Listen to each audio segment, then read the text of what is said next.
अस्सलाम वालेकुम, मेरा नाम ज़मीन है सर। उम्मीद करता हूँ कि आप सब खैरियत से होंगे। आज की वीडियो के अंदर हम डिस्कस करने वाले हैं 50 मोस्ट इंपॉर्टेंट एमसीक्यूज जो कि मिनिस्ट्री ऑफ डिफेंस की जॉब्स के लिए बहुत ही ज़्यादा इंपॉर्टेंट होंगे, क्योंकि ये मिनिस्ट्री ऑफ डिफेंस की पास्ट पेपर से लिए गए एमसीक्यूज हैं। तो आज की वीडियो जो है वो बहुत ही ज़्यादा इंटरेस्टिंग होने वाली है। अगर तो आप मिनिस्ट्री ऑफ डिफेंस की किसी भी पोस्ट के लिए अप्लाई किया हुआ है, या उसकी आप प्रिपरेशन कर रहे हैं, या आगे जाके आप अप्लाई करेंगे या प्रिपरेशन करना चाह रहे हैं, या आप किसी भी कम्पिटेटिव एग्जाम्स की प्रिपरेशन कर रहे हैं, तो ये वीडियो आपके लिए बहुत ही ज़्यादा इंपॉर्टेंट है। और आपको इस वीडियो के बारे में या मजीद आपकी प्रिपरेशन के बारे में कोई भी सजेशन या फीडबैक हो तो आप कमेंट्स में लाजमी बताएं। हमारे पास है which of the following mountain peaks is called killer mountain. कौन सी माउंटेन पीक है जिसको किलर माउंटेन कहा जाता है। So we have different options. तो इसका आंसर हमारे पास है नांगा पर्वत। जो नांगा पर्वत माउंटेन है तो इसको किलर माउंटेन भी कहा जाता है। नेक्स्ट क्वेश्चन हमारे पास है the height of Himalaya range increases at its moves from. जो हिमालय रेंज है उसकी हाइट इंक्रीज करती है, वो कहाँ से कहाँ मूव करती है। South to north, east to west, north to south या वेस्ट टू ईस्ट। तो इसका आंसर हमारे पास है साउथ टू नॉर्थ। तो जैसे ही साउथ टू नॉर्थ मूव करेंगे तो हिमालय रेंज की जो हाइट है वो इंक्रीज होती जाएगी। नेक्स्ट क्वेश्चन हमारे पास है the salt range is situated between river Son and. जो साल्ट रेंज है वो किसके दरमियान सिचुएटेड है, रिवर सोन और दूसरा रिवर जो है वो कौन सा है। तो इसका आंसर हमारे पास है जेलम। तो आपने याद रखना है कि salt range is situated between river Son and Jhelum. Next question हमारे पास है what is the height of Tirichmir peak. जो त्रिचमीर पीक है उसकी हाइट क्या है। तो इसका आंसर हमारे पास है 7,708 मीटर्स। तो आपने याद रखना है कि 7700 या 7,708 मीटर जो है हाइट है त्रिचमीर पीक की। नेक्स्ट क्वेश्चन हमारे पास है identify the second highest glacier of the world. इस क्वेश्चन के अंदर आपको पता होना चाहिए या आपने आइडेंटिफाई करना है कि सेकंड हाईएस्ट जो ग्लेशियर है वर्ल्ड का वो कौन सा है। तो हमारे पास डिफरेंट ऑप्शंस हैं। तो इसका आंसर हमारे पास है सियाचिन ग्लेशियर। तो बाकी भी जो है आपके पास ऑप्शन जो हैं वो अवेलेबल हैं। तो आपके पास डिफरेंट ऑप्शंस हैं। ठीक है, बलतोरा ग्लेशियर, लेकिन हम अगर second highest glacier of the world की बात करें तो वो है सियाचिन ग्लेशियर। और अगर हम highest glacier of the world की बात करें तो वो है खम्बू ग्लेशियर, जो कि Khumbu region of the north eastern Nepal, जो कि माउंट एवरेस्ट और लोटसन अपसे रिच के दरमियान लोकेटेड है। और उसकी एलिवेशन है तकरीबन 16,100 फीट। तो इधर आपने ये याद रखना है कि जो सेकंड हाईएस्ट ग्लेशियर है दुनिया का वो सियाचिन है, और जो फर्स्ट है वो है खोम्बो ग्लेशियर, जो कि नेपाल के अंदर है। नेक्स्ट क्वेश्चन हमारे पास है what is the height of Siachen glacier. इस क्वेश्चन के अंदर हम जानेंगे कि जो सियाचिन ग्लेशियर है उसकी हाइट क्या है। तो इसका आंसर हमारे पास है 20,000 फीट। तो आपने याद रखना है कि the height of Siachen glacier is 20,000 feet. Next question हमारे पास है बलतोरा ग्लेशियर इज लोकेटेड इन। जो बलतोरा ग्लेशियर है ये कहाँ पे लोकेटेड है। तो इसका आंसर हमारे पास है गिलगित बल्तिस्तान। तो आपने याद रखना है कि बलतोरा ग्लेशियर जो है वो गिलगित बल्तिस्तान में लोकेटेड है। नेक्स्ट क्वेश्चन हमारे पास है द लेंथ ऑफ बलतोरा ग्लेशियर। अब आपने बताना है कि उसकी लेंथ क्या है। ठीक है, तो इसका आंसर हमारे पास है 62 किलोमीटर। तो आपने याद रखना कि बलतोरा ग्लेशियर की जो लेंथ की अगर हम बात करेंगे तो वो है 62 किलोमीटर। नेक्स्ट क्वेश्चन हमारे पास है सियाचिन। पहले हाइट की बात हुई थी जो कि 20,000 फीट थी सियाचिन ग्लेशियर की। अब बात हो रही है उसकी लेंथ की कि लेंथ जो है सियाचिन ग्लेशियर की वो कितनी है। तो इसका आंसर हमारे पास है 76 किलोमीटर। तो आपने याद रखना कि the length of Siachen glacier is 76 kilometre. Next question हमारे पास है how many peaks above 8,000 metres are found in Pakistan. कितनी पीक्स हैं जिनकी जो हाइट है वो 8,000 मीटर से ज्यादा है। तो कौन सी पीक्स हैं वो, कितनी पीक्स हैं वो, 7, 5, 9, 3। तो इसका आंसर हमारे पास है 5। सो 5 पीक ऐसी हैं जो कि पाकिस्तान में है and which are above 8,000 metres. Next question हमारे पास है अब ये जो है इंग्लिश का पोर्शन स्टार्ट हो गया है।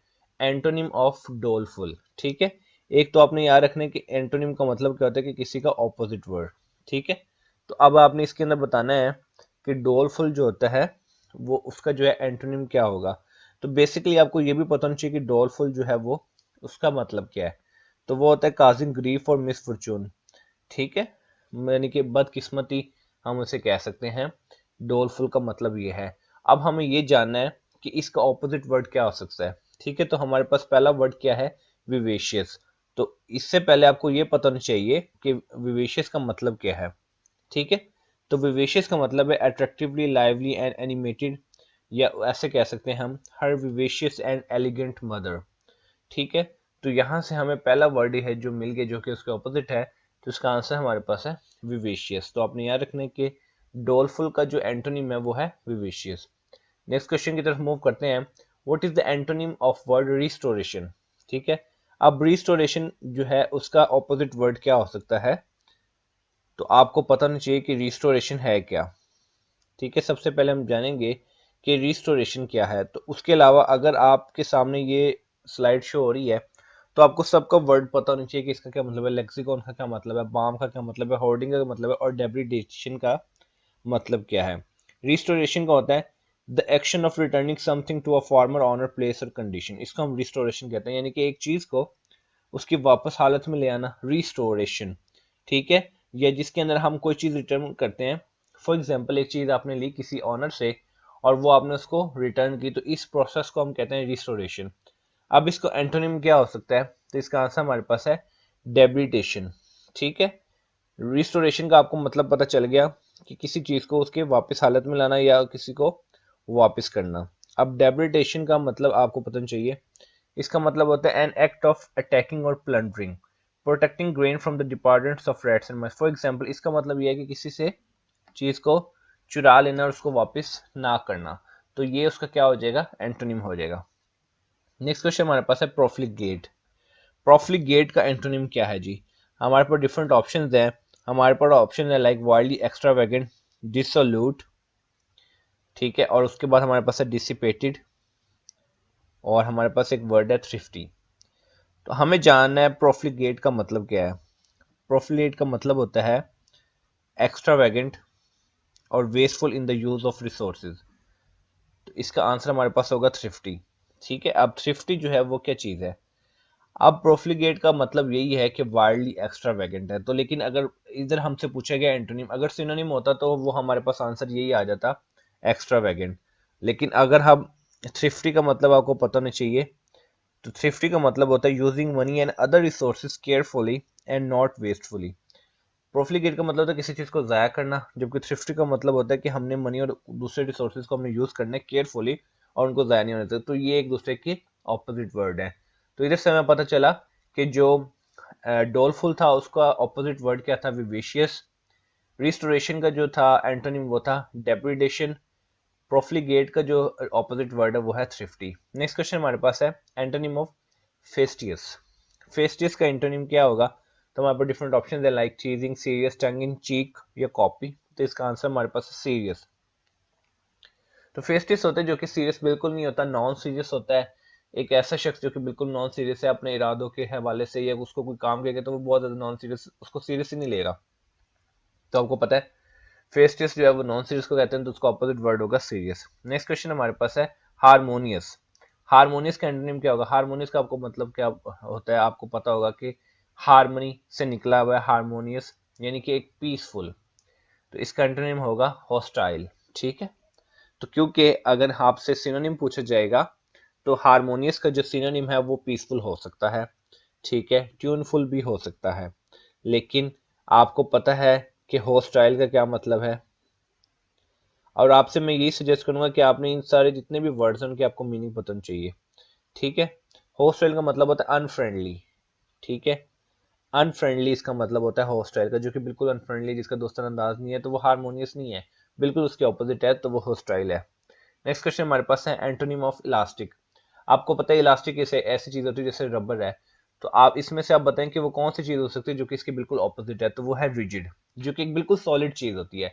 लाइक जैसे कोई ब्लॉक पड़ा हुआ है या आपके सामने कोई टेबल है जो कि बिल्कुल रिजिड है, लाइक हम उसको बिल्कुल भी हम उसको मूव तो एक जगह से दूसरी जगह, लेकिन उसकी शेप में कोई चेंजेस नहीं ला सकते। लेकिन इलास्टिक जैसे कि रबर होता है, हम उसके अंदर इलास्टिसिटी होती है, हम उसको उसकी शेप को चेंज कर सकते हैं due two is elasticity. Next question हमारे पास है the antonym of mammoth. Mammoth का जो है वो मतलब क्या है, और इसके अंदर हम जानेंगे कि इसका ऑपोजिट वर्ड क्या है, तो इसका आंसर है स्मॉल। तो मैमथ कहते हैं किसी लार्ज चीज को, एक बड़ी चीज को मैमथ कहते हैं, तो उसका ऑपोजिट जो है, आप देखिए बिग जाइंट जो है ये इसके सिनोनिम्स हैं। बिग, जाइंट, ये मैमथ के सिनोनिम्स हैं, सेम मीनिंग वाले हैं, जबकि इसका ऑपोजिट जो है वो है स्मॉल। नेक्स्ट क्वेश्चन हमारे पास है एंटोनिम ऑफ स्टेल। तो देखिए आपके पास डिफरेंट ऑप्शंस हैं। आपके पास ऑप्शन है ओल्ड की, फ्रेश की, टेल की, ब्रेक की। तो स्टेल ऐसी चीज को कहते हैं जो कि फ्रेश नहीं रहा, ठीक है, no longer fresh and no pleasant, pleasant भी हार्ड हो गया, मस्टी हो गया, ड्राई हो गया, अब इसको हम खा नहीं सकते। ठीक है, तो स्टेल एक ऐसी चीज है जो कि अब फ्रेश नहीं है, it's not pleasant to eat, it's hard, musty, dry, तो इसका ऑपोजिट वर्ड आपको पता चलेगा फ्रेश है। स्टेल एक ऐसी चीज है जो बेकार हो चुकी है, now it's unable to eat and it's not pleasant and it's no longer fresh, तो उसका ऑपोजिट वर्ड आपको एक ही मिलेगा, फ्रेश। नेक्स्ट क्वेश्चन हमारे पास है denigrate, the antonym of denigrate, तो इसका आंसर हमारे पास है बूस्ट।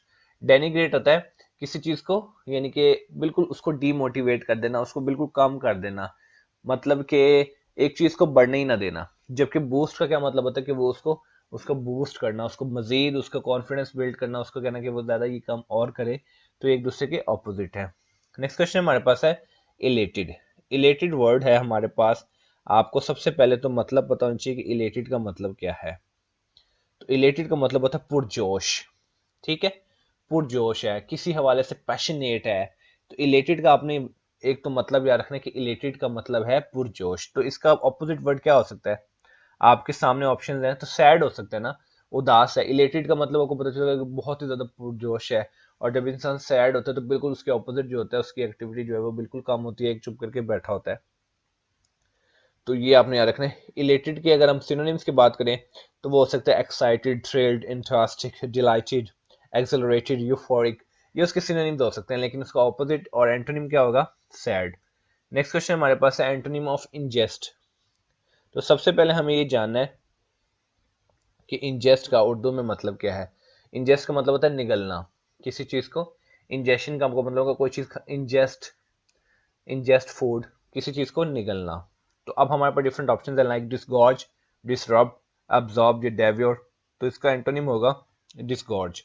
तो आपने ये चीज याद रखनी है कि इंजेस्ट का क्या मतलब है और डिसगॉर्ज का क्या मतलब है, और मैं आपको जरूर ये सजेस्ट करूंगा कि आपने जो है इन सब के वर्ड्स को ना आपने जो है वो याद आपको होना चाहिए इनके मिलते हुए। तो डिसगॉर्ज का मतलब होता है नाकारा करना।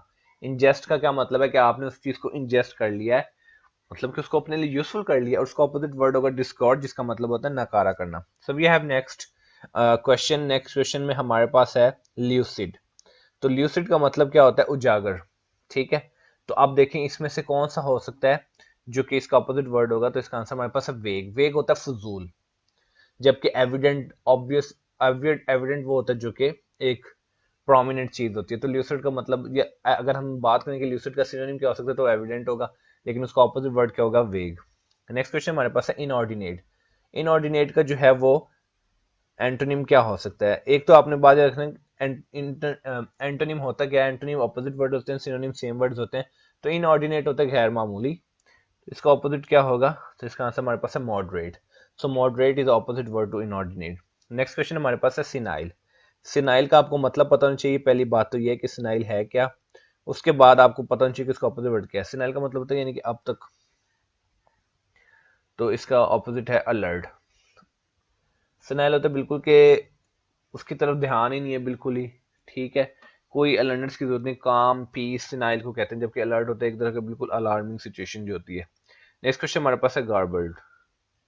ठीक है, गार्बल्ड का आपको मतलब पता होना चाहिए कि गार्बल्ड का मतलब क्या है। ठीक है, तो गार्बल्ड कहते हैं किसी गंदी चीज को, बहुत ही ज्यादा डर्टी चीज को।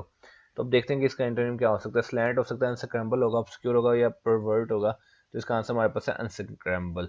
तो अपने याद रखने कि गार्बल्ड का जो एंटोनिम है वो है अनस्क्रैम्बल। तो ये था इंग्लिश का पोर्शन, मजीद हम आगे चलते हैं। नेक्स्ट हमारे पास क्वेश्चन है, who is the current chief of the naval staff of Pakistan navy. इस क्वेश्चन के अंदर हमने ये बताना है कि जो naval staff of Pakistan navy है उनका जो करंट चीफ जो है वो कौन से हैं, तो इसका आंसर हमारे पास है एडमायरल नवीद अशरफ। सो आपने याद रखना है कि admiral Naveed Ashraf is the current chief of the naval staff of Pakistan army. Next question हमारे पास है, who is the current chief justice of Pakistan. Pakistan के करंट चीफ जस्टिस जो है वो कौन है, तो इसका आंसर हमारे पास है जस्टिस काजी फैज ईसा। तो आपने याद रखना है कि justice Qazi Faez Isa is the current chief justice of Pakistan. Next question हमारे पास है, who is the current IG of Sindh police. IG आपको पता है इंस्पेक्टर जनरल को कहते हैं, तो सिंध पुलिस के जो करंट आईजी हैं वो कौन है, तो इसका आंसर हमारे पास है रिफत मुख्तार राजा। तो आपने याद रखना है कि Riffat Mukhtar Raja is the current IG of the Sindh police. Next question हमारे पास है, who is the current chief minister of Balochistan. इस क्वेश्चन के अंदर आपने बताना है कि current chief minister of Balochistan जो है वो कौन है, तो इसका आंसर हमारे पास है मीर अली मर्दान खान डोमकी, जो कि care taker chief prime minister है बलोचिस्तान के। तो ये चीज़ आपने याद रखनी है कि Mir Ali Mardan Khan Domki, who is the caretaker current chief minister of Balochistan. Next question हमारे पास है, who is the current caretaker prime minister of Pakistan. Pakistan के current caretaker prime minister जो है वो कौन है? तो इसका आंसर हमारे पास है अनवारुल्लाह काकर।